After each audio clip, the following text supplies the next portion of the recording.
ಎಲ್ರಿಗೂ ನಮಸ್ತೆ. ಸಾಂಪ್ರದಾಯಿಕ ಪಯಣಕ್ಕೆ ಸ್ವಾಗತ. ನಾನು ನಿಮ್ಮ ಎಜೆ. ನಾವು ನೋಡ್ತಾ ಇದ್ದೀವಿ ಈಗ ಹಳದಂಗಡಿ ಅಜಿಲ ಸೀಮೆಯ ಅರಮನೆ. ಸಾವಿರಾರು ವರ್ಷಗಳ ಇತಿಹಾಸ ಹೊಂದಿರುವ ಈ ಅರಮನೆಯಲ್ಲಿ ಹಳೆಯ ಕಾಲದ ಎಲ್ಲ ಸಂಪ್ರದಾಯಗಳು ಇಲ್ಲಿ ಇವಾಗಲೂ ನಡೀತಾನೇ ಇದೆ. ಅದು ಯಾವುದೇ ಬದಲಾವಣೆಗಳಿಲ್ಲದೆ. ನೋಡಲಂತೂ ಎರಡು ಕಣ್ಣುಗಳು ಸಾಲಲ್ಲ ಈ ಅರಮನೆಯನ್ನು. ಇದು 1008 ಪಾರ್ಶ್ವನಾಥ ಸ್ವಾಮಿ ಬಸದಿ. ಇಲ್ಲಿ 600 ವರ್ಷದ ಹಳೆಯ ಮಾನಸ್ತಂಭ ಸ್ಥಾಪಿತವಾಗಿದೆ. 1008 ಪಾರ್ಶ್ವನಾಥ ಸ್ವಾಮಿ ಹಾಗೂ ಮಹಾಮಾತೆ ಪದ್ಮಾವತಿಯಮ್ಮ. 1008 ಆದಿನಾಥ ಸ್ವಾಮಿ ಬಸದಿ ಹಳದಂಗಡಿ.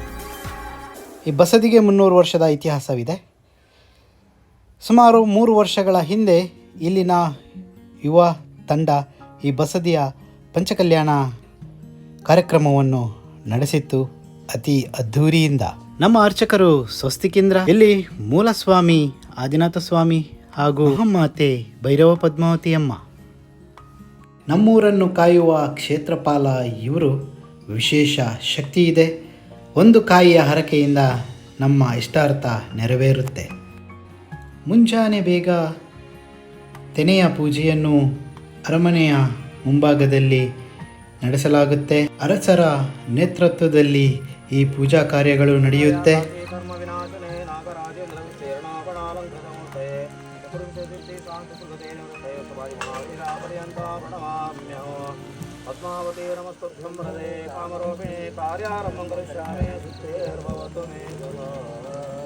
ಅಲ್ಲಿಂದ ಊರಿನ ಹಿರಿಯರು ಕಿರಿಯರು ಅರಸರ ನೇತೃತ್ವದಲ್ಲಿ ತೆನೆಯನ್ನು ತಮ್ಮ ಶಿರದಲ್ಲಿ ಹಿಡಿದುಕೊಂಡು ನಿಧಾನವಾಗಿ ಬಸದಿಯ ಕಡೆಗೆ ಹೆಜ್ಜೆ ಹಾಕುತ್ತೇವೆ.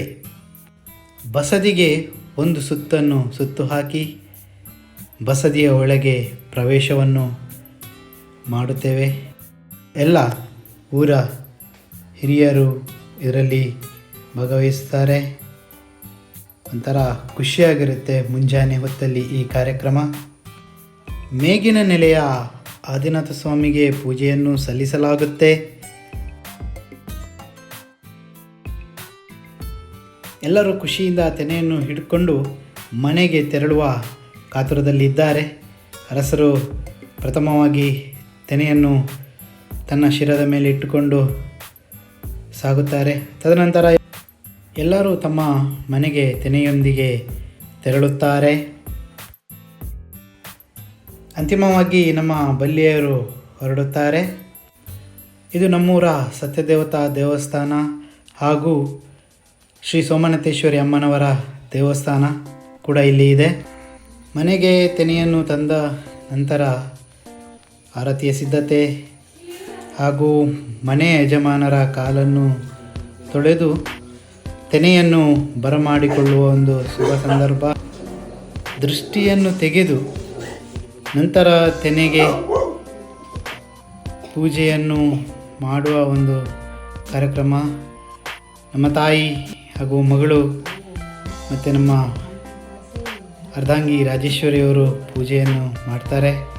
ತದನಂತರ ಬಲಗಾಲು ಇಟ್ಟು ತೆನೆಯನ್ನು ಮನೆಯೊಳಗೆ ತುಂಬಿಸುವ ಕಾರ್ಯಕ್ರಮ. ತಂದ ತೆನೆಯನ್ನು ದೇವರ ಮುಂಭಾಗದಲ್ಲಿ ಇಟ್ಟು ಮನೆಯ ಹಿರಿಯರು ಕಿರಿಯರು ಎಲ್ಲ ಆ ತೆನೆಗೆ ಹಾಗೂ ದೇವರಿಗೆ ನಮಸ್ಕರಿಸುತ್ತೇವೆ. ಆಮೇಲೆ ಮನೆಯ ಎಲ್ಲ ಕಡೆ ತೆನೆಯನ್ನು ಕಟ್ಟಿ ದಿನನಿತ್ಯದ ಚಟುವಟಿಕೆ ಶುರುವಾಗುತ್ತೆ. ಧನ್ಯವಾದಗಳು ಗೆಳೆಯರೇ.